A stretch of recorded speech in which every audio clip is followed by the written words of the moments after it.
오늘 우리에게 주시는 하나님의 말씀은 구약성경 이사야 26장 1절에서 7절까지의 말씀입니다. 구약성경 996페이지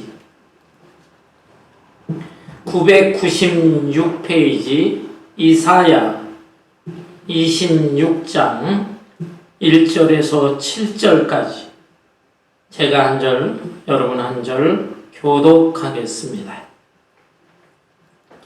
그날의 유다 땅에서 이 노래를 부르리라. 우리에게 견고한 성읍이 있으며 여호와께서 구원을 성벽과 외벽으로 삼으시리로다.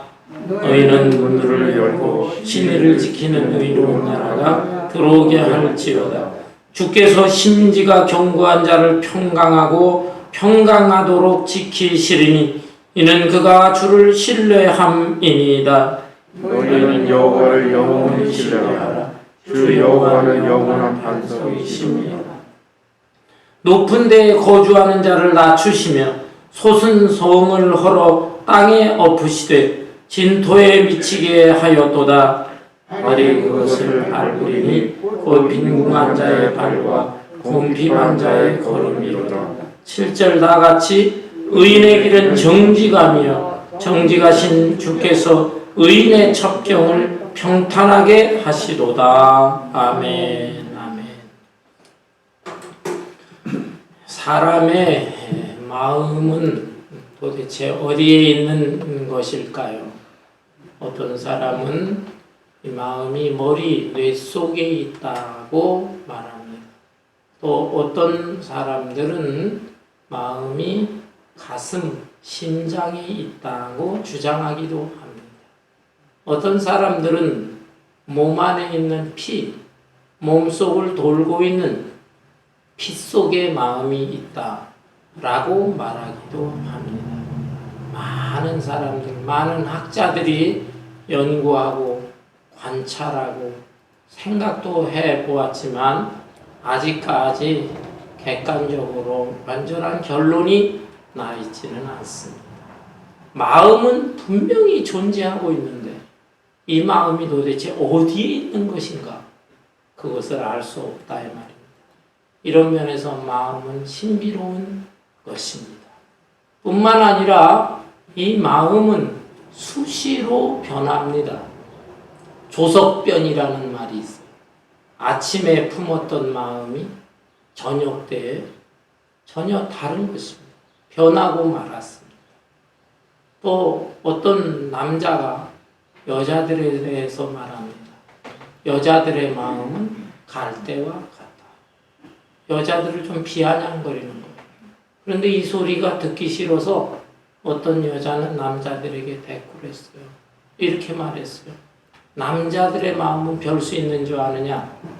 남자들의 마음은 갈대 끝에 앉아있는 메뚜기와 같다. 흔들릴 뿐만 아니라 어디로 튈지 모른다라는 것입니다. 불교에서는 일일 3000심이라는 말도 합니다. 하루에 3000번씩 변하는 것이 인간의 마음이다 라는 것이죠. 이런 면에서 참 이 마음은 신비로우면서도 변하기 쉬운 것이기 때문에 이 마음을 다스리고 통제한다는 것은 매우 어려운 것입니다. 그런데 오늘 본문 말씀 3절에 보니까 심지가 견고한 자, 심지가 견고한 자라는 표현이 나옵니다. 이게 무슨 뜻일까요? 여기에서 심지라고 하는 것은 촛불이나 등잔불의 심지가 아닙니다. 마음 심자의 뜻짓자, 마음에 품은 뜻이다 라는 것입니다.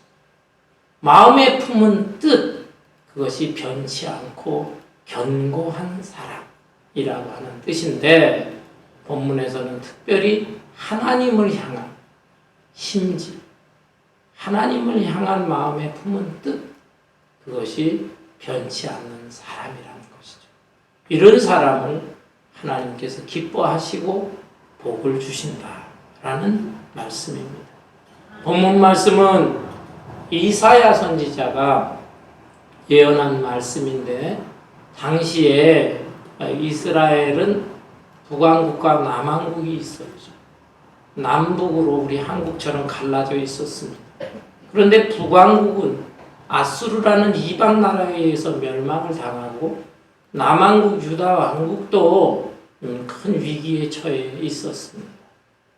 그들이 하나님 앞에 많은 죄를 범했기 때문에 하나님께서 참고 참으시다가 이런 징계를 내리시는 것이죠. 그런데 이사야 선지자는 유대 나라, 남왕국 유대 나라의 앞날이 어떻게 될 것인가? 바벨론의 침략을 받아서 멸망을 당할 것이다. 그렇지만 많은 사람들이 바벨론으로 포로로 끌려갔다가 때가 되면 다시 돌아와서 무너진 예루살렘 성, 불타버린 예루살렘 성전을 다시 재건하게 될 것이다. 이것을 희망 섞인 그런 예언을 하고 있는 것입니다. 그래서 1절에 보면 그날에 유다 땅에서 이 노래를 부르리라. 우리에게 견고한 성읍이 있으며 여호와께서 구원을 성벽과 외벽으로 삼으시리로다. 예, 이 유다 백성들이 바벨론 포로로 끌려갔다가 다시 돌아와서 이 무너진 성을 다시 건축을 하게 되는데 이때 노래를 부르게 될 것이다. 하나님을 찬양하게 될 것이다. 그런데 그 성과 성전은 예전의 예루살렘 성과 성전에 비해서는 너무너무 초라해요. 왜 그렇습니까? 포로에서 돌아온 사람들이 무슨 돈이 있어요. 경제력이 따르지 않으니까 초라한 성과 성전을 짓지만 그러나 하나님께서 함께 하시고 하나님이 그곳에 거하시기 때문에 오히려 더 튼튼한 구원의 성벽과 외벽이 될 것이다. 놀라운 희망적인 예언의 말씀인 것이죠. 그러면서 2절에 보면 너희는 문들을 열고 신의를 지키는 의로운 나라가 들어오게 할지어다. 이렇게 해서 새로 세워지는 유대 나라, 새로 세워지는 예루살렘 성이 정말 아주 의롭고 아름다운 나라가 될 수 있도록 해야 된다라는 것이죠. 여러분, 이 말씀은 1차적으로는 그 유대 나라의 앞날에 대해서 예언한 말씀이지만 2차적으로 어느 면에서 더 깊은 영적인 의미는 바로 메시아 예수 그리스도가 이 세상에 오심으로 이루어지는 이스라엘, 예수님을 통해서 이루어지는 새로운 이스라엘, 새로운 예루살렘, 곧 오늘날의 교회인 것입니다.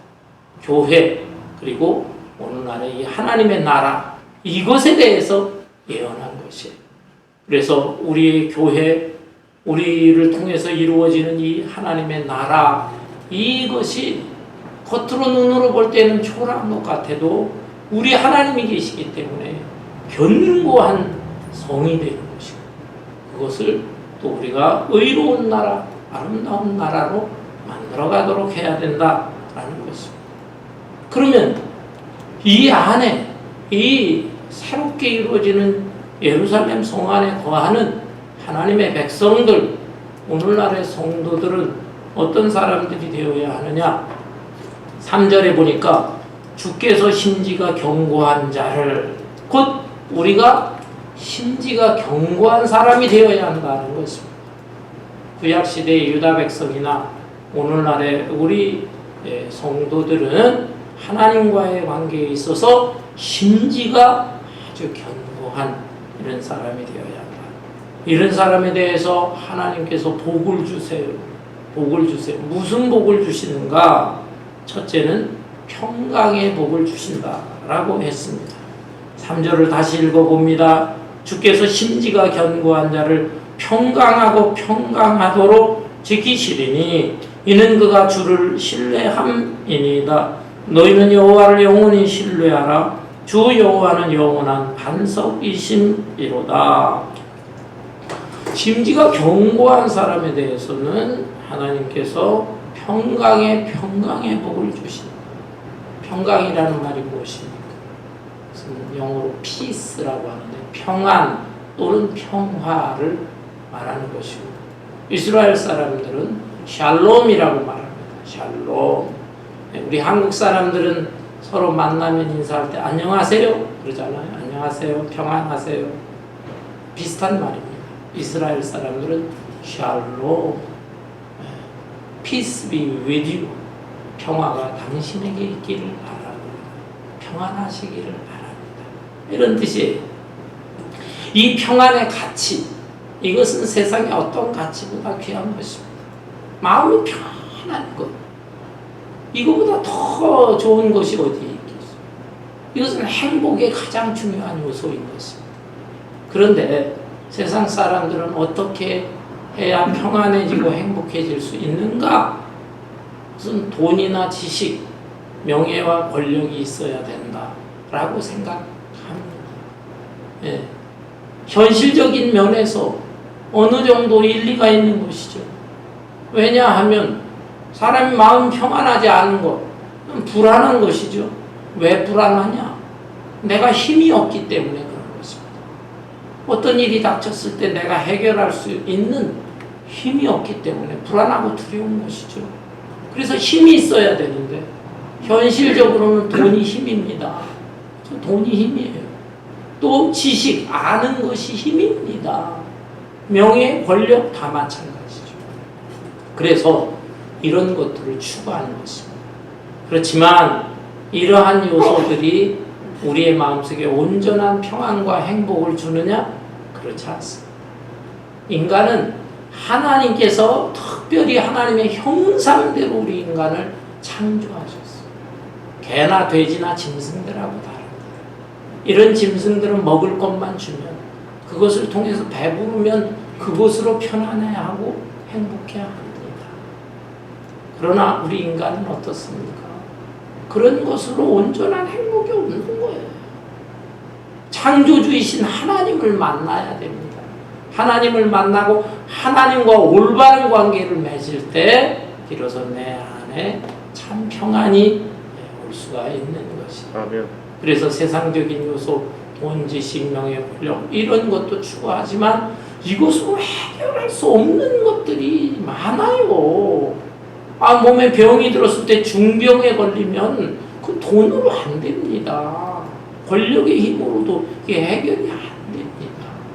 그리고 돈 많고 명예, 인기 많고 권력, 그런데 이런 사람들 중에 우울증에 빠지거나 또는 니힐리즘, 허무주의에 빠지거나 심지어 스스로 목숨을 끊는 사람들도 많습니다. 우리는 물질이 넉넉하지 않고 명예나 권력도 없으니까 저 사람들은 왜 저럴까? 그게 이해가 잘 안 될지 모르겠어요. 그러나 그런 사람들은 그걸 다 가져봤을지라도 마음이 평안하지 않더라 이 말입니다. 요즘 젊은 아이들 한국의 아이돌 그룹이니 떡하면 스스로 목숨을 끊고 그래요. 안타까워요. 그 나이 또래에서 얼마나 성공한 것입니까? 얼마나 이름을 날리고 인기를 얻고 돈도 어마어마하게 벌고 그런데도 그거 행복이 아니라 평안하지 않아요. 인간은 이런 존재입니다. 창조주 하나님을 만나고 하나님과 결속을 할 때 평안할 수 있습니다. 아멘. 반대로 우리의 몸이 불편하거나 경제적으로 궁핍하거나 어려운 일이 생길 때 힘들고 고통스러운 것이지만 그러나 근본적으로 창조주 하나님과 올바른 관계가 잘 이루어진 사람들은 그 현실적인 어려움을 극복할 수 있는 마음의 놀라운 평화를 가질 수 있는 것입니다. 여러분 1880년대에 미국의 필라델피아에 엘리자 에드먼스 히윗이라고 하는 여자가 있었어요. 학교 선생님이에요. 교육대학을 수석으로 나와서 의욕을 가지고 많은 학생들을 가르치려고 했습니다. 아주 장래가 촉망하고 똑똑하고 성실한 여자 선생님이었어요. 그런데 학생들을 열심히 가르쳤는데 어느 날 학생들 중에 불량한 학생이 기왓장으로다가 선생님의 등을 내리쳤어요. 그로 인하여 척추가 다쳐서 그때부터 6개월 동안 병원에 입원해야만 했습니다. 자기의 힘으로 움직여서 할 수 있는 게 없었어요. 병상에만 누워 있었어. 이 여자 선생은 평소에 믿음이 좋았던 여자입니다. 그런데 이 지경이 되니까 대소변까지 다른 사람이 받아줘야 되는 신세가 되니까 하나님을 원망했어. 자기가 젊은 처녀인데 결혼도 하지 않고 장래가 촉망돼. 나에게 왜 하나님이 이런 시련을 주시는 것입니까? 하나님은 원망스럽고 자기를 다치게 한 그 학생이 원망스럽고 미워졌어. 그런데 이 여자 선생님에게 신앙의 도전이 왔어.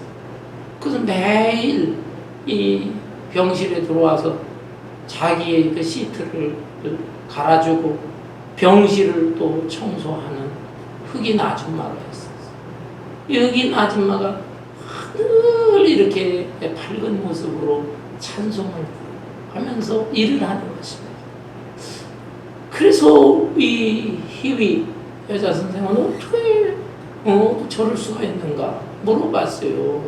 아줌마는 도대체 뭐가 그렇게 마음이 기뻐서 찬송을 부르고 그렇습니까? 그러니까 대답은 간단해. 내 안에 주님이 계시는데, 주님이 내 안에 계시는데 평안하지 않을 리가 있습니까? 나는 정말로 평안하고 기쁘다.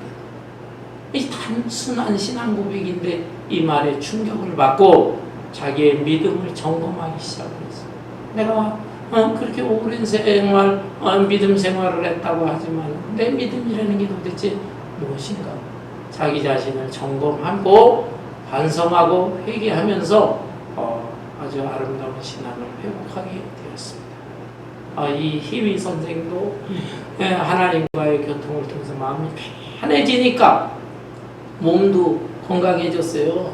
그래서 6개월 만에 퇴원하게 됐는데 퇴원을 해서 이 여자 선생은 하나님과의 그 새로운 관계를 정립하면서 자기가 경험했던 것, 깨달은 것, 이것을 신앙 고백을 통해서 찬송시를 줬어요. 그 찬송시가 바로 우리 370장 유명한 찬송이죠. 주 안에 있는 나에게 딴 근심이 있으려 십자가 밑에 나아가 내지 못하옵니다. 그 두려움이 변하여 내 기도 되었고 전날의 한숨 변하여 내 노래 되었네. 주님을 찬송하면서 할렐루야 할렐루야 내 앞길 멀고 험해도 나 주님만 따라가리. 여러분 그렇습니다. 이 세상에 그 어떠한 것으로도 내 마음에 평안과 행복을 줄 수가 없지만 하나님과 올바른 관계를 맺을 때 평강의 복을 주신다. 평강의 평강 두 번 강조했어요. 그냥 일시적인 평안이 아니라 온전한 평안, 완전한 평안을 주신다라는 것입니다. 두 번째 심지가 견고한 사람에게 무슨 복을 주실까요? 하나님께서는 승리를 보장해 주셨습니다. 승리하게 하신다. 본문 3절에 보니까 주께서 본문 5절에 보니까 높은 데에 거주하는 자를 낮추시며 솟은 성을 헐어 땅에 엎으시되 진토에 미치게 하였도다. 발이 그것을 밟으리니 곧 빈궁한 자의 발과 곤핍한 자의 걸음이로다. 여기에 높은 데에 거주하는 자, 또 솟은 성 이런 표현이 나와요. 높은 데에 거주하는 자, 1차적으로 이것은 바벨론의 느부갓네살 왕을 상징하는 것입니다. 솟은 성, 그것은 바벨론 나라를 뜻하는 것입니다. 바벨론의 느부갓네살 왕은 유대 나라뿐만 아니라 주변의 여러 나라들을 점령했어요. 그래서 거대한 바벨론 제국을 형성했습니다. 이 느부갓네살은 이 세상 모든 천하가 내 발밑에 있구나. 교만한 마음을 갖게 됐어. 그런데 하나님께서 이런 느부갓네살을 그냥 보시지 않았습니다. 그가 말년에 정신병자가 되는 정신병. 다니엘서 4장에 보면 이 왕이 정신병에 걸려서 왕궁에서 쫓겨나게 되었고 그리고 짐승처럼 소처럼 풀을 뜯어먹었다. 풀을 뜯어먹었다. 그리고 머리 털이 자라나가지고 독수리 같이 되었다. 손톱이 얼마나 자랐는지 새 발톱같이 자랐다. 그렇게 7년을 지냈다라고 했어요. 여러분, 높은 데고 하는 자, 교만한 자, 하나님께서는 교만한 자를 미워하시고 겸손한 자를 이뻐하시는 것입니다. 네? 교만은 패망의 선봉이요, 겸손은 존귀의 반찬입니다. 느부갓네살의 말년이 이렇게 비참해졌어요. 물론 그 후에 하나님 앞에 회개해서 다시 돌아오기는 했지만 이런 고통을 겪어야만 했습니다. 반면에 다니엘이라는 사람은 어떻습니까? 다니엘은 유다의 아주 믿음 좋은 신실한 청년이었어요. 바벨론의 포로로 끌려갔어요. 그러나 워낙 똑똑하고 총명하니까 바벨론에서 특별히 선택을 해서 바벨론의 젊은 청년들과 엘리트 교육을 시켰습니다. 그 교육을 시킬 때에 합수훈련을 하게 되는데, 합숙하면서 식사를 할 거 아닙니까? 식사할 때 우상 앞에 바친 제물 고기들이 나왔습니다. 다른 청년들은 맛있게 먹지만 다니엘은 그것을 먹지 않았습니다. 내가 여호와 하나님을 숨기는 사람이 우상의 제물 고기를 먹지 않겠노라. 그래서 채소만 먹었어요. 그럼에도 불구하고 훨씬 더 건강하고 그 얼굴에서 빛이 났다고 했어요. 하나님이 심지가 견고한 이 다니엘을 붙잡아 주신 거예요. 그 후에 다니엘은 점점 더 승진을 합니다. 그 포로의 신분이었지만 높은 지위에 올라가게 돼요. 바벨론의 다른 신하들이 시기 질투를 합니다. 저 다니엘이 이스라엘의 여호와 하나님을 섬긴다, 그것을 알고 나쁜 법을 만들었어요. 우리의 왕 외에 다른 신이나 다른 인간을 섬기게 되면 그것은 처형을 한다, 이런 조항을 만들었습니다. 그러나 그 조항이 있는 것을 알면서도 다니엘은 자기 집에서 하루에 3번씩 창문을, 예루살렘 쪽으로 있는 창문을 열어놓고 하나님 앞에 꼬박꼬박 기도를 했다고 했습니다. 이 모습을 다 지켜보고 있다가 결국 다니엘은 붙잡혔어요. 왜? 사자굴에 던져졌습니다. 그러나 하나님께서 심지가 견고한 이 다니엘을 지켜주셨어요. 사자의 입을 다 틀어막아서 하룻밤 지냈지만 무사한 것이었어요. 당시에는 다리오 왕이었는데 다리오 왕도 감탄을 하고, 너의 하나님이 진짜 하나님이야. 이 시기 질투하고 누명을 쓴 저자들, 저것들을 다 사자굴에 던져놓고 역전이 일어나게 된 것입니다. 사랑하는 성도 여러분, 우리가 사는 이 세상은 불공평합니다. 모순과 부조리가 가득 차 있습니다. 이러한 세상의 환경과 여건을 보면 억울한 일도 하고 이럴 수가 있는가? 라는 한탄이 나오기도 합니다. 그러나 하나님은 살아계십니다. 하나님은 우리 개인의 인생도, 그리고 이 세상 나라도, 그리고 역사도 주관하시는 하나님이세요. 그 하나님을 믿는다라고 할 때 우리가 현재 어려움과 고난을 굳건하게 참고 인내하게 되면 하나님께서 이 높은 데 거하는 자를 낮추시고, 또 솟아있는 성, 자기를 뽐내는 자들, 이들을 다 헐어버리시고 오히려 빈궁한 자의 발에 밟힐 것이다.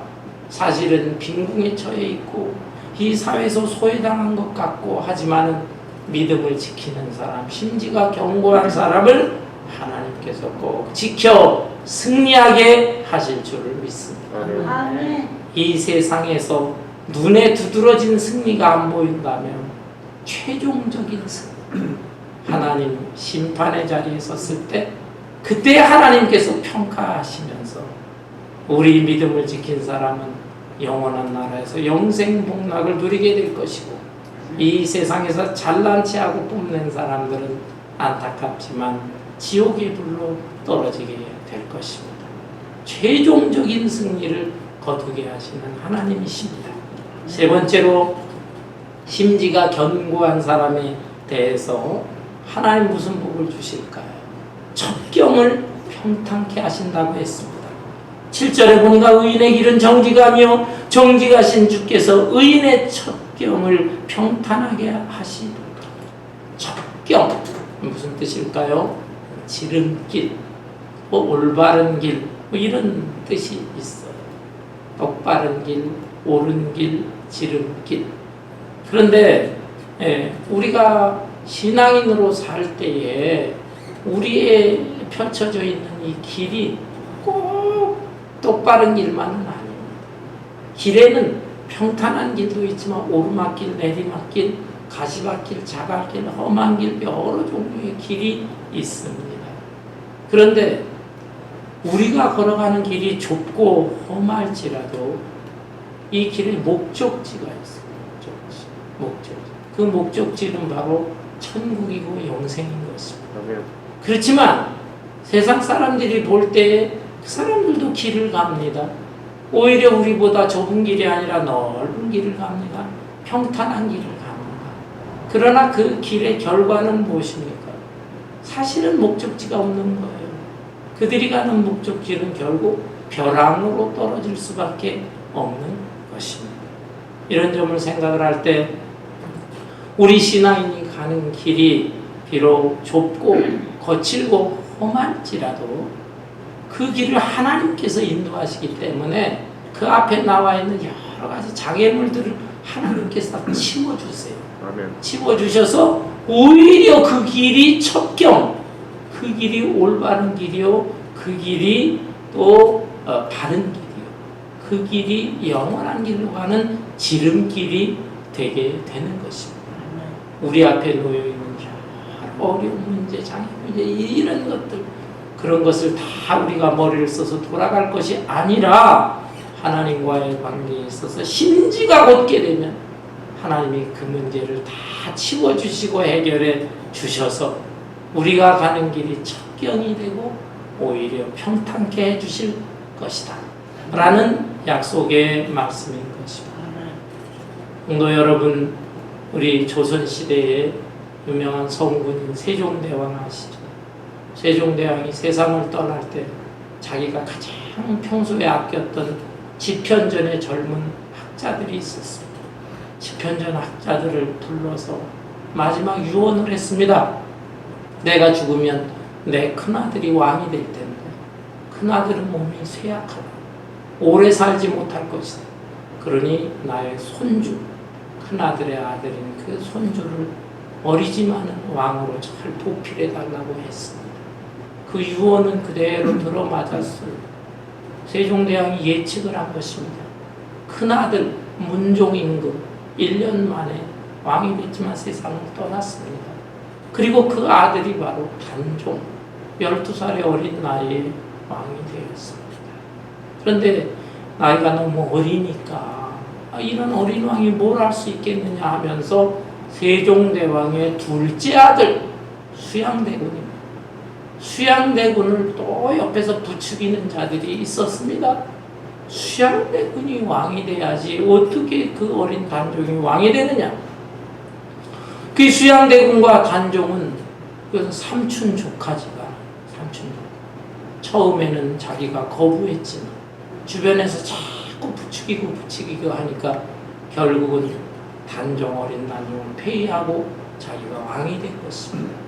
나중에는 그래도 단종을 옹호하는 무리들이 계속 있으니까 단종을 강원도 영월에 보냈다가 죽인 거 아니겠어요? 이때 이런 일을 할 수가 있느냐? 세종대왕의 유언을 받았던 집현전 학자들 가운데 6명, 성산문을 비롯한 6명의 학자들이 반대를 했습니다. 이건 올바른 길이 아니다. 그러나 그들은 이렇게 참 그 세종대왕의 유지를 받들어서 절개를 지키려고 하다가 비참하게 죽었습니다. 유흥부 같은 사람은 온몸이 사지가 다 찢어져가지고 죽기도 했습니다. 그러나 이러한 사람들이 그때 볼 때는 정말 어리석은 자요 실패자로 보였지만 후대의 사람들은 이 사람들을 가리켜서 충신을, 사육신이다, 자기의 몸을 던져 죽음으로 충성을 다했던 6명의 신하다, 사육신이다 칭송하고 있습니다. 반면에 같은 집현전 학자 가운데 가장 머리가 뛰어나고 똑똑하고 총명한 학자가 있었어요. 그 사람은 신숙주라는 사람. 이 신숙주는 이런 상황 속에서 어떻게 할까 고민하다가 수양대군 편에 붙었습니다. 그는 출세했습니다. 그리고 세상적으로 성공했습니다. 영의정까지 되었습니다. 그러나 사람들은 그를 존경하거나 칭송하지 않습니다. 여자분들이 아침에 나물을 만들어 무치는데 나물 중에서 아침에 만들어 놨는데 금방 변하는, 낮이 되면 변하는 나물이 있어요. 그 나물이 무슨 나물입니까? 숙주나물이라고 하는 거죠. 이렇게 쉽게 변하고 시류에 따라 변하는 모양. 숙주나물 오는 날까지 그는 불명예를 안고 그 명예를 잃어버리고 사람이 되고 만 것이죠. 저 북극 쪽을 여행하는 사람들이 이런 얘기를 합니다. 여행하다 보면은, 항해를 하다 보면은 가끔씩 빙산을 만나게 된다. 큰 얼음 덩어리가 바다 위에 떠 있는데 이 빙산이 막 움직인다는 거예요. 그 빙산을 피해서 항해하는 것 굉장히 조심해야 된다고 합니다. 그런데 이상한 것은 이 빙산 주변에 작은 얼음 알갱이들이 있어요. 얼음 알갱이들. 그것은 빙산은 동쪽으로 움직이는데 요 알갱이들은 다른 쪽 아니면 정반대 서쪽으로 움직인다는 거죠. 아니 항해를 하면서 왜 이런 현상이 벌어질까? 그것을 연구해 보면 이 빙산은 눈에 보이는 큰 얼음 덩어리지만 그것만이 아닙니다. 그 바닷속에 어마어마한 몸통이 있는 거예요. 몸통이 오히려 90%, 겉에 나와 있는 건 10%밖에 안 됩니다. 그래서 그런 빙산을 빙산의 일각이라고 하는 것입니다. 눈에 보이는 거는 빙산의 일각이고 그 몸통 90%가 어마어마한 게 바닷속에 있어요. 근데 그 어마어마한 얼음 덩어리는 바닷속에 흐르는 조류가 있지 않습니까? 그 조류에 의해서 움직이는 것이에요. 반면에 그 바다 표면에 있는 작은 알갱이들, 이것은 바다 표면에서 일시적으로 부는 바람이 있습니다. 그 바람은 다른 바람이에요. 그 바람에 의해서 이리저리 움직이고 정반대 방향으로도 움직이는 것입니다. 여러분, 우리는 이 빙산의 모습을 통해서 얼음가루의 모습을 보면서 교훈을 얻어야 되는 것입니다. 우리 신앙인들은 어떤 길을 가야 되는 것인가? 하나님의 진리의 말씀에 따라서 살아야 합니다. 그러나 세상의 많은 사람들은 얼음 알갱이처럼 살아갑니다. 세상 풍조는 나날이 바뀌어지고 있습니다. 유행도 바뀌어지고 있습니다. 가치관도 바뀌어지고 있습니다. 사람들의 여러 모습도 다 바뀌어지고 있습니다. 그런 거에 따라서 사람들은 다 어울리면서 지내는데 이런 시대에 우리는 어떻게 살아야 될 것인가? 변화무쌍한 세상에 살면서 우리도 변할 것은 변해야 합니다. 변하는 세상, 변하는 문화, 그것을 무시할 수 없어요. 우리도 잘 변화의 보조에 맞춰서 변하고 또 적응도 해야 되는 것입니다. 그렇지만은 어떠한 경우에도 변해서는 안 될 것이 있습니다. 하나님과의 관계는 변해서는 안 되는 것입니다. 하나님이 존재하시고 또한 하나님이 지금도 살아계시고 하나님께서 역사와 나라와 인생을 주관하신다는 사실, 그 믿음, 그것이 변해서는 안 되는 것입니다. 이 성경 말씀은 진리의 말씀이요 언약의 말씀입니다. 하나님의 약속은 1.1획도 틀리는 법이 없다. 이 사실에 대해서도 우리는 의심하지 말고 믿어야 되는 것입니다. 그리고 이 신앙의 지조를 지키는 사람은 하나님께서 반드시 지켜주시고 복을 주신다 라는 이 믿음을 가져야 됩니다. 속된 말로 우리말 중에 화장실 갈 때하고 화장실에서 나올 때하고 마음이 다르다라는 말을 하죠. 우리의 마음이 이렇게 수시로 변하는 것입니다. 그러나 하나님과의 관계에 있어서는 그 어떠한 형편과 처지, 어떤 상황 속에서도 절대로 변해서는 안 되는 것입니다. 여러분, 이 심지가 견고한 사람, 그리고 일편단심의 신앙으로 하나님의 영광을 위해서 아름답게 살고 짧은 인생 너무 세상의 것에 연연하면서 세상 조류에 따라 살려고 하지 말고 현재를 살지만 영원한 세계를 바라보고 그 영원한 세계와 잇대어서 살아갈 수 있는 저와 여러분 되시기를 주님의 이름으로 축원합니다. 아멘.